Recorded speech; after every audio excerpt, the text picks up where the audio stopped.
అసలు మనిషికి పలానాది ఉంటుందండి. పలానాది ఒకటి ఉంటుందనమాట. పలానా పేరు నేను చెప్పను. మీరే ఫిల్ చేసుకోండి. ఆ గ్యాప్‌లో మీకు నచ్చింది ఫిల్ చేసుకోండి. మీ క్రియేటివిటీకి నచ్చింది మీరు ఫిల్ చేసుకోండి. మీ ఇష్టాన్ని వదిలేస్తున్నా అది. మన జీహెచ్ఎంసీ అధికారుల అవినీతి పీక్స్ అనమాట.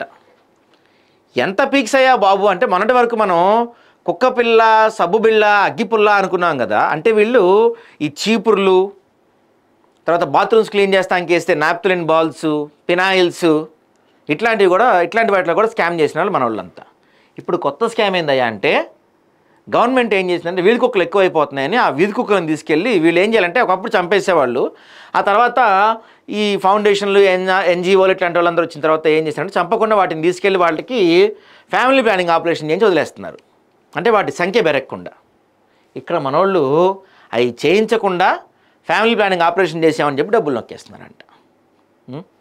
దీంట్లో కూడా కకృతి పడ్డారంటే ఇక ఏం చేయాలండి మిమ్మల్ని? జీహెచ్ఎంసీ వెటర్నరీ విభాగంలో బోగస్ బిల్లులు, ఆపరేషన్ల కోసం లక్షలు ఖర్చు చేస్తున్న ప్రభుత్వం, కుక్కల నియంత్రణ నిధులు స్వాహా చేస్తున్న అధికారులు, ప్రజాధనం దుర్వినియోగంపై ప్రజల ఆందోళన, ఆడిట్ అధికారి నిర్లక్ష్యమా, లోపాయకారి ఒప్పందం. ఎవడు పట్టించుకుంటాడు? ఇప్పుడు ఎవడన్నా పట్టించుకుంటే ఎవడన్నా అడిగేటోడు ఉంటే అరే భయ్ మన పైన ఆడిట్ జరుగుద్దిరా, మనం ఎన్ని కుక్కలకి చేసామో ఏందో కథ లెక్క చెప్పాలి రేడా, అదెంతో జాగ్రత్తగా పట్టించుకునేవాడు. అరే నువ్వు 1,00,000 నొక్కు, నాకు 50,000 సంతకం పెడతాపో, ఇంతే కదా. ఇట్లాంటి వాళ్ళు ఏం చేయాలంటే వాళ్ళు ఏదైతే వదిలేసిన కుక్క వచ్చి వాళ్ళని గరవాలి. వద్దులే, వాళ్ళకి కూడా కుటుంబాలు అయ్యి ఉంటాయి, ఎందుకులే కానీ వాళ్ళకి లేకపోయినా మనకు ఉందిగా పలాంది. గ్రేటర్ హైదరాబాద్ పరిధిలో గత కొంతకాలంగా వీధి కుక్కల బెడద సమస్యగా మారింది. వీధి కుక్కల దాడుల్లో అమాయకులు, ముఖ్యంగా చిన్నపిల్లలు గాయపడటం, ఈ ర్యాబీస్ వచ్చి ప్రాణాలు కూడా కోల్పోతుంటారండి. ర్యాబీస్ వస్తే ఎంత భయంకరంగా ఉంటుందో తెలుసా?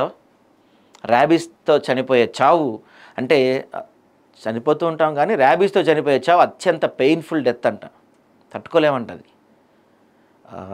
మొత్తం సెంట్రల్ బ్రెయిన్ మీద, సెంట్రల్ నర్వస్ సిస్టమ్ మీద పనిచేస్తారు ర్యాబీస్ అనేది. మనిషి పూర్తిగా అంటే చూడటానికి మనిషిలా ఉంటాడు కానీ కుక్క లక్షణాలు మొత్తం వచ్చేస్తాయి మనిషికి. అత్యంత దారుణంగా ఉంటుంది ఆ చావు, చూడలేము. చిన్నపిల్లల్లో ఎక్కువ కనపడుతూ ఉంటుంది ఇది. మీరు చేసే ఈ బుద్ధి లేని పనికిమాలిన పని వల్ల ఎంతమంది పిల్లలు ఇబ్బంది పడి ఉంటారు? ఎంతమందిని వీధి కుక్కలు కాటేస్తుంటాయండి? కనీసం మీకు కొంచెం అన్న సెన్స్ ఉండాలి కదా. అరే అవినీతి ఏ విభాగాల్లో చేస్తున్నాం, ఎట్లాంటి వాటిలో చేస్తున్నాం, ఇట్లాంటి వాటి వల్ల చేస్తే రేపటి రోజున అయ్యే కుక్కలు రోడ్డు మీద పోతున్న మన పిల్లల్ని కూడా కరుస్తాయేమో అన్న ఇంగితం కూడా లేదా మీకు? అయితే ఈ సమస్యను పరిష్కరించడం కోసం గ్రేటర్ హైదరాబాద్ మున్సిపల్ కార్పొరేషన్ ఏం చేశారు? వీధి కుక్కల సంతాన నియంత్రణ అంటే యానిమల్ బర్త్ కంట్రోల్ ఆపరేషన్ల కోసం లక్షల రూపాయలు ఖర్చు చేస్తున్నారు. అయినా కూడా రిజల్ట్స్ రావట్లా. ఎందుకు రావట్లేదు రిజల్ట్స్ అంటే? డబ్బులు పోతున్నాయి, ఆపరేషన్లు అవ్వట్లా. ఇక్కడ గతంలో హైదరాబాద్లోని అంబర్పేటలో ఒక విషాద సంఘటన జరిగింది. 4 ఏళ్ల బాలుడు వీధి కుక్కల దాడిలో ప్రాణాలు కోల్పోవటం రాష్ట్ర వ్యాప్తంగా విషాదంగా మారింది. ఈ ఘటన తర్వాత జీహెచ్ఎంసీ వీధి కుక్కల నియంత్రణకు మరికొన్ని చర్యలు తీసుకుంది. అయినప్పటికీ ఈ సమస్యకు శాశ్వత పరిష్కారం ఇంకా లభించలేదు. కుక్కకాటు వల్ల వచ్చే ర్యాబీస్ వంటి వ్యాధులు ప్రజారోగ్యాన్ని ప్రమాదంలో పడేస్తున్నాయి. చిన్నపిల్లలు, వృద్ధులు ఒంటరిగా బయటికి వెళ్ళాలంటే భయపడే పరిస్థితి. ర్యాబీస్కి మందు లేదండో. కుక్క గరిచిన వెంటనే కొన్ని గంటల్లోపు మీరు కనుక ఇంజెక్షన్ చేయించుకోకపోతే ర్యాబీస్కి మందు లేదు, గుర్తుపెట్టుకోండి. వీధి కుక్కల నియంత్రణ కోసం జీహెచ్ఎంసీ ఖర్చు చేస్తున్న నిధులలో అవినీతి జరిగిందనే ఆరోపణలు ఇప్పుడు బయటపడ్డాయి. సామాజిక కార్యకర్తలు చేసిన ఆరోపణల ప్రకారం వీధి కుక్కలకు ఆపరేషన్లు మరియు మందుల కొనుగోలులో భారీ ఎత్తున అవినీతి చోటు చేసుకుంది. సమాచార హక్కు చట్టం 2005 ద్వారా కోరిన వివరాలను జీహెచ్ఎంసీ వెటర్నరీ విభాగం అధికారులు ఇవ్వడానికి జాప్యం చేయడంతో ఈ అనుమానాలు మరింత బలపడ్డాయి. కుక్కలకు వాడిన మందులు, ఆపరేషన్ల వివరాలు, బిల్లులు, ఏజెన్సీల వివరాలను కోరినా అధికారులు స్పందించకపోవడం వెనుక ఏదో రహస్యం ఉందనే వాదనలు వినిపిస్తున్నాయి.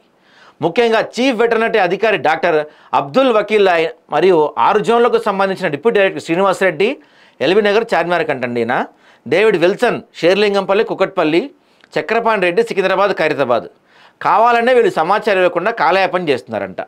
ప్రజాధనాన్ని దుర్వినియోగం చేయడంలో కీలక పాత్ర పోషిస్తున్నారు. బోగస్ బిల్లులు కూడా ఇస్తున్నారంట.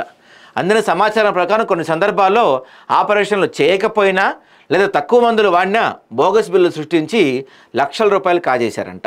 ఒకవైపు ప్రజలు వీధి కుక్కల దాడులతో భయాందోళన చెందుతుంటే వీళ్ళు మాత్రం మనం కట్టిన డబ్బులతో చేయాల్సిన పని కూడా పక్కన పెట్టి ఆ డబ్బులతో వీళ్ళు ఎంజాయ్ చేస్తున్నారు. మరి దీనిపైన విచారణ తక్షణమే జరిపించి బాధ్యులైన అధికారులను కఠినంగా శిక్షించాలని ప్రజలు డిమాండ్ చేస్తున్నారు. ప్రభుత్వం కూడా ఈ విషయాన్ని సీరియస్గా తీసుకొని ఇలాంటి అవినీతి భవిష్యత్తు జరగకుండా చర్యలు తీసుకోవాలని కోరుతున్నారు. మరి ఇలాంటి వాటిల్లో కూడా కక్కుర్తి పడుతుంటే ఏం చేయాలి చెప్పండి వాళ్ళని మీరే.